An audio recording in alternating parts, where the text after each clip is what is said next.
Olá, assombrados! Eu sou a Ana Paula e vou contar um relato para vocês neste tipo ao vivo de hoje. E aí, tudo bem? Eu espero que esteja tudo bem.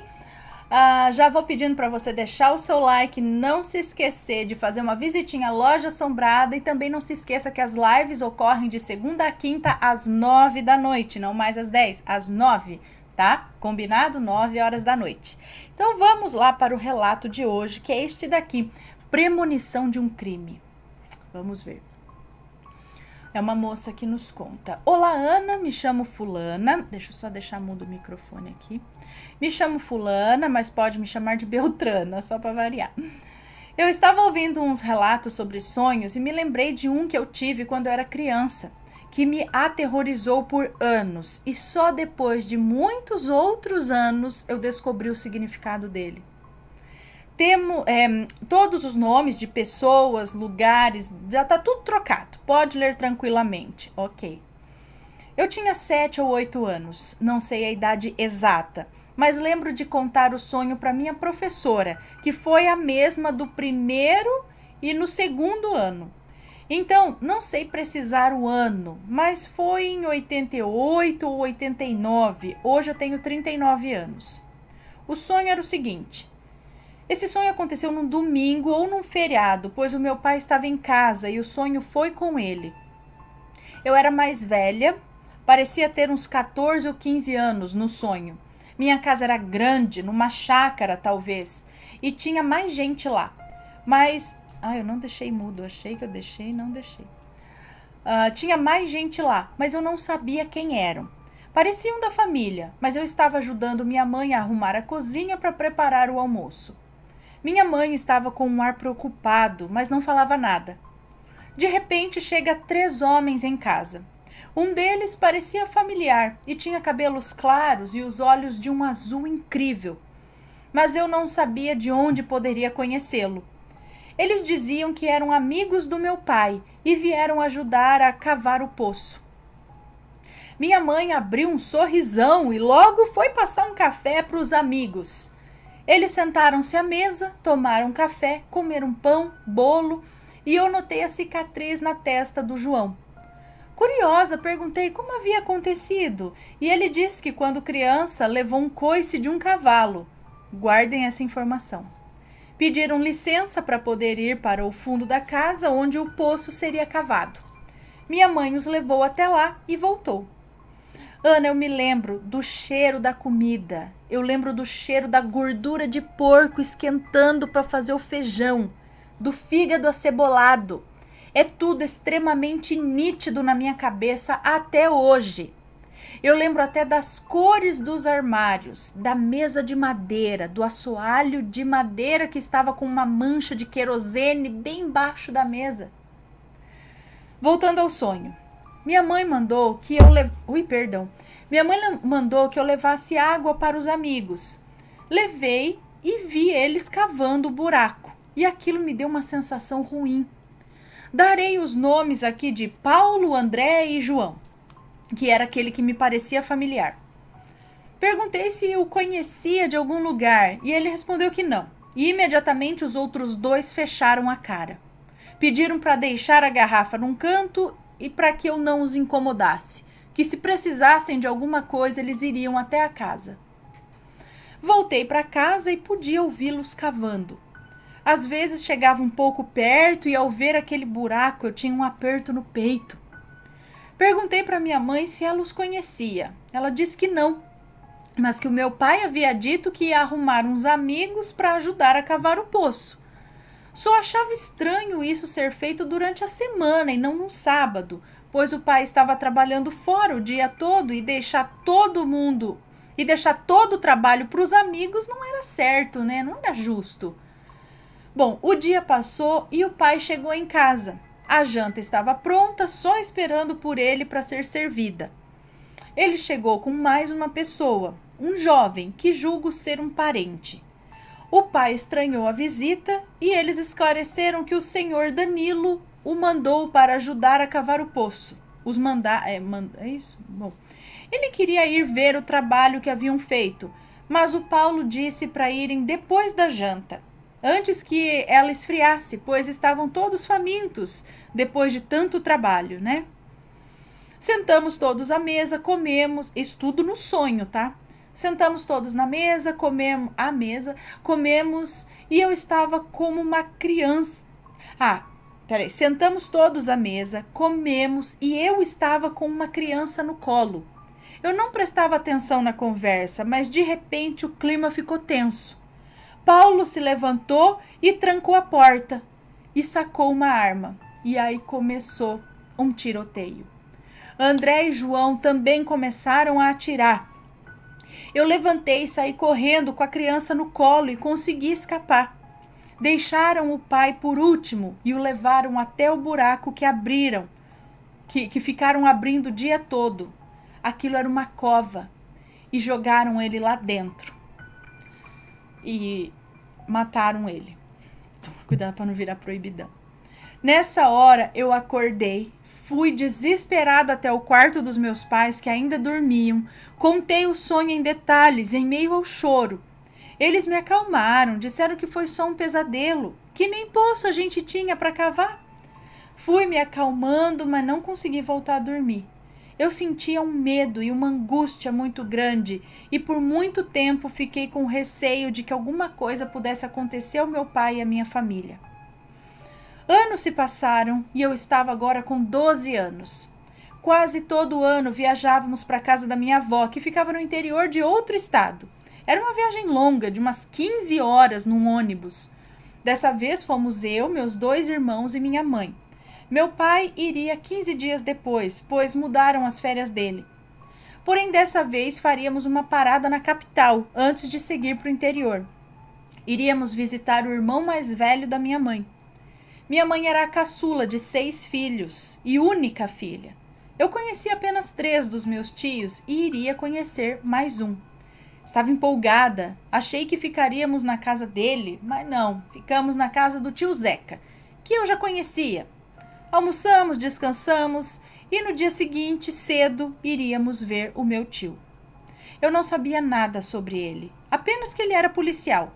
Meu tio Zeca perguntou se a minha mãe tinha certeza que me levaria para conhecer o João e que aquele ambiente não era apropriado para uma criança. João? Eu não entendi. Então minha mãe me explicou que ele estava preso por algumas coisas erradas que ele havia feito, mas que estava na delegacia e não num presídio. Aí a curiosidade bateu, né? Perguntei o que ele havia feito, ao que minha mãe respondeu: escolhas erradas, e é isso só que você precisa saber. Não vai ficar perguntando nada pra ele, hein? Senão a gente se entende quando chegar em casa, viu? Eu respondi: tá bom, mas vai todo mundo? Ela disse que não, ia só eu, ela e o meu tio. Meus irmãos ficariam com a minha tia. Ok, só um minuto que eu preciso abrir a... Bom, vamos continuando aqui. Abri a porta, gente, porque eu tranquei o Matheus pra fora. Mas ele não chegou ainda. Bom, no dia seguinte, levantamos cedo e fomos. Durante o caminho todo, eu sentia um frio na barriga, uma sensação estranha, um medo. Comentei isso com a minha mãe e ela disse que era só ansiedade porque eu queria muito conhecer o meu tio. Chegamos na delegacia e reservaram uma sala pra gente. No dia eu não sabia, mas ele seria julgado em breve. Mas por ser um policial de alta patente, tinha muitas regalias. Peraí, esse daí é o Zeca, então. Meu tio Zeca perguntou à minha mãe se tinha... Ah, não. Ah, o João era o que estava preso, o Zeca era o outro, que levou. É isso? Então, ele tinha muitas regalias. Ele chegou na sala e eu estava tremendo.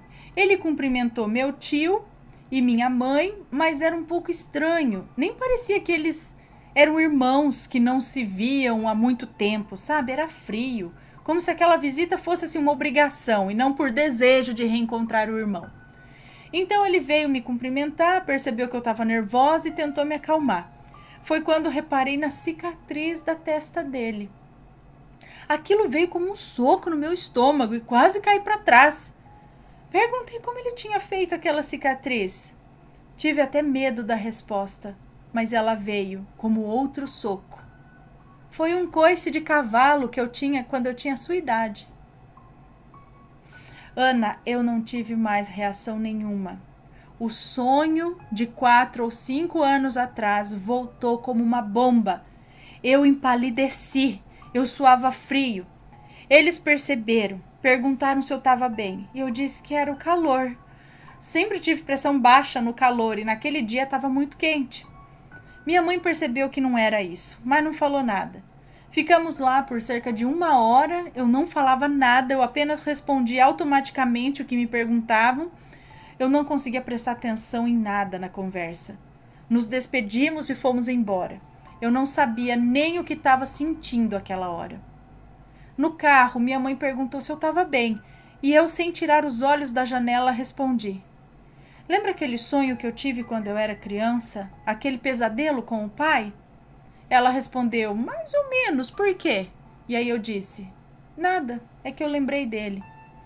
Ela falou mais algumas coisas, mas eu não ouvia mais. Eu fiquei pensando, remoendo e relembrando o sonho o dia todo. Meu tio, percebendo isso, veio conversar comigo. Contei sobre o sonho de anos atrás, com todos os detalhes, como se tivesse sonhado naquele dia. Ele não disse nada, mas era nítido que ele estava impressionado. E disse o que todos diziam: foi só um sonho.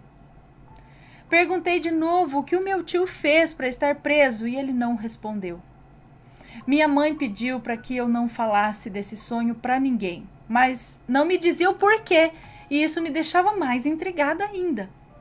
No dia seguinte, fomos para a casa da minha avó. Passamos quase 2 meses lá. Era uma chácara deliciosa, mas ainda estava encucada com esse meu tio. Perguntei ao meu primo, que na época tinha 16 ou 17 anos, se ele sabia por que o tio estava preso. Obviamente ele sabia, mas me deu aquela mesma me deu aquela mesma resposta irritante. Se meteu em caminhos errados com pessoas erradas, e é isso que você precisa saber.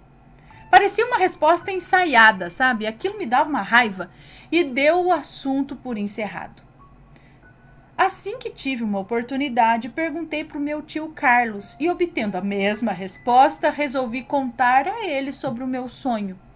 Ele apenas ouviu, depois contou que o meu tio fez muito mal a muitas pessoas, que ele matou muita gente e que estava pagando por seus crimes. E isso foi tudo o que me contaram por anos. Os anos passaram. Me casei em 2001 e meu tio saiu da prisão. Ele queria ver a minha mãe. Ele ia se casar com uma mulher que evangelizava na cadeia, a quem ele atribuiu a sua salvação. Pois foi com ela que ele se abriu para Deus e se arrependeu de tudo de ruim que tinha feito na vida. E também a minha avó, que passou a vida toda orando por ele. Minha mãe dizia que ele era outro homem. Nessa época, eu já sabia de algumas histórias sobre esse tio. Ele judiou muito da minha mãe quando ela foi estudar na capital e morou na casa dele. A primeira esposa era tão ruim quanto ele. Enquanto ele estava na cadeia, ela desapareceu. Dizem que acabaram com ela por vingança também. Mas nunca a encontraram. Bom, dias depois, ele veio até minha casa. Em dado momento, quando estávamos sozinhos, contei sobre o sonho que tive quando era criança. Ele escutou e disse que sabia desse sonho, que os meus tios haviam contado para ele e que isso realmente aconteceu, mas em 1990, mas que eles não abriram cova nenhuma e foi por esse crime que ele foi condenado. Me contou como aconteceu e eu conseguia ver as cenas na minha cabeça. Disse que o crime estava sendo planejado há mais de 1 ano e depois que o meu tio contou sobre o sonho, ele ficou sem entender do porquê Deus mostraria isso para uma criança anos antes de acontecer. Seria isso? Depois que ele foi embora, resolvi pesquisar na internet e levei outro soco no estômago. Estava tudo lá. Alguns detalhes do sonho estavam errados, mas o contexto todo batia. Não direi aqui quais são. Vai que tem algum envolvido escutando, né? Meu tio ainda é vivo, mas quase não tenho contato com ele. Hoje ele vive feliz com a esposa e a família dela. E quase não tem contato com a nossa família e os filhos do primeiro casamento.